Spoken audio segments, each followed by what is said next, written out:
Disebutkan oleh beliau Habib Muhammad bin Hadi Asqaf dalam ucapannya terkait dengan apa yang dibaca pada saat itu tentang ucapan Al-Habib Ahmad bin Zain Al-Habsyi.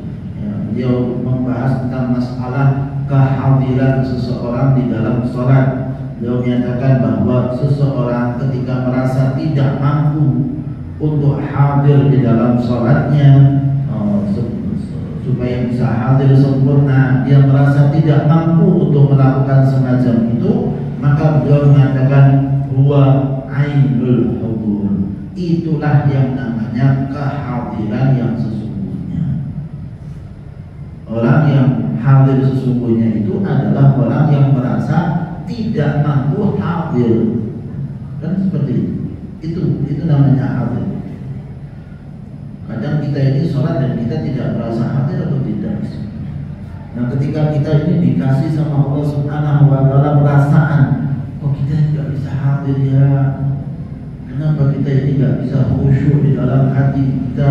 Kita kok nggak bisa kemudian memahami makna-makna yang ada di dalam sholat tersebut sehingga bisa khusyuk dalam sholatnya? Maka kata beliau, itulah yang sesungguhnya hadir.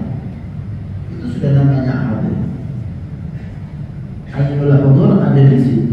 Ya, ketika seseorang merasa tidak mampu untuk bisa hadir, maka itulah kehadiran yang sesungguhnya yang ada di dalam sholat. Apabila seseorang ini menghadap kepada Allah Subhanahu wa Ta'ala dan dia merasa bahwa dirinya itu kurang, wa qala fi nafsihi, ya, dia pun mengatakan dalam dirinya, ya Allah, saya ini pengen bisa hadir seperti hadirnya orang-orang saleh terdahulu. Orang-orang saleh dalam salat itu bagaimana sih?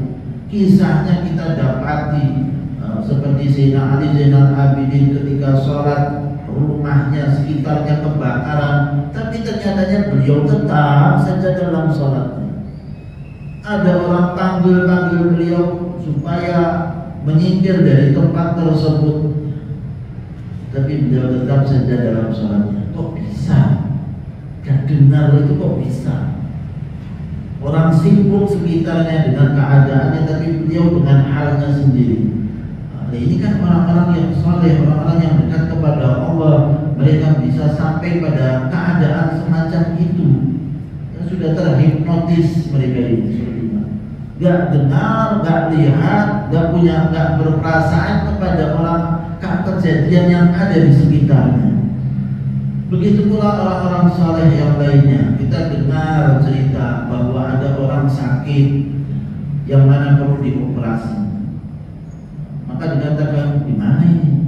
Ini perlu dipotong tangannya, apakah istilahnya punggungnya ada yang sakit harus dilakukan operasi. Maka kata orang tersebut, kamu lakukan saja pada waktu sholatnya. Waktu sholat, bisa kamu kerja. Karena saya kalau sudah sholat nggak merasa sesuatu. Dan akhirnya terjadi ketika orang itu sholat, dibelah tubuhnya, diambil penyakitnya, dikembalikan lagi. Setelah selesai sholat, dia tanya, kamu ini gimana? Tadi kan sudah saya katakan, suruh kerjakan waktu saya sholat. Kenapa nggak dikerjakan? Oh, sudah selesai. Sudah selesai. Sampai dianya sendiri pun nggak merasa kalau itu sudah dilakukan. Kenapa?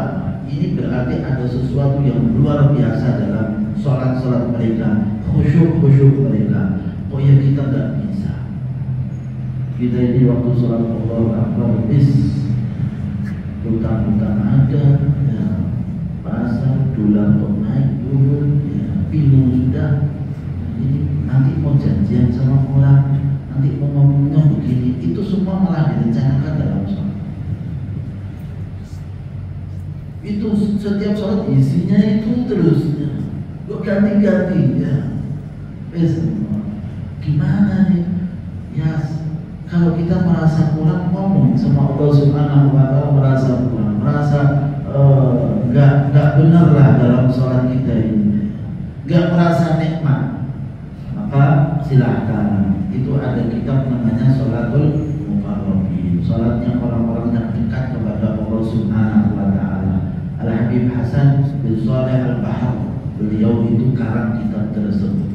Ketika beliau karang mulai dari takbiratul ihram, sebelum sholat sudah beliau bagaimana beberapa mau sholat itu bagaimana, waktu sholat, takbiratul ihram, doa iftitah, perasaan orang-orang soleh ketika dalam sholat, ketika sedang membaca zikir-zikir seperti apa, itu beliau jelaskan di sini.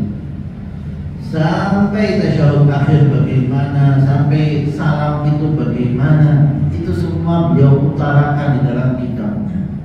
Kitab itu ya sebar sampai di mana, Zabid, ya daerah Zabid ya.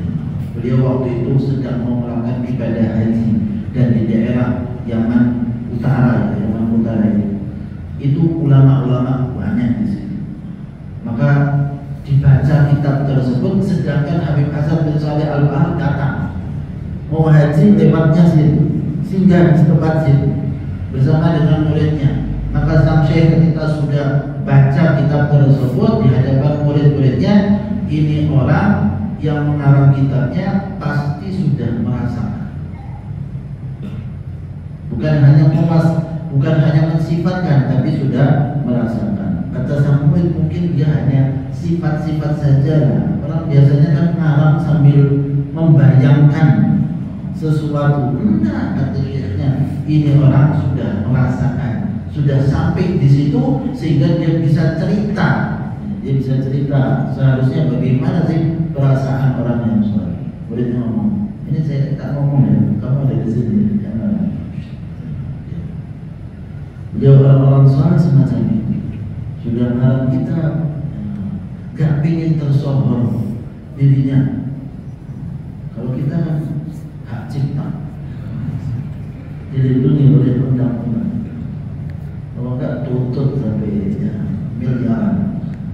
Mereka orang-orang yang saleh tidak. Mereka ingin sebarkan itu pada siapapun sehingga bisa merasakan seperti apa yang dirasakan oleh orang-orang yang saleh. Semoga Allah berikan kepada kita kekhusyuan, kehadiran di dalam sholat sehingga kita bisa merasakan kenikmatan seperti apa yang dirasakan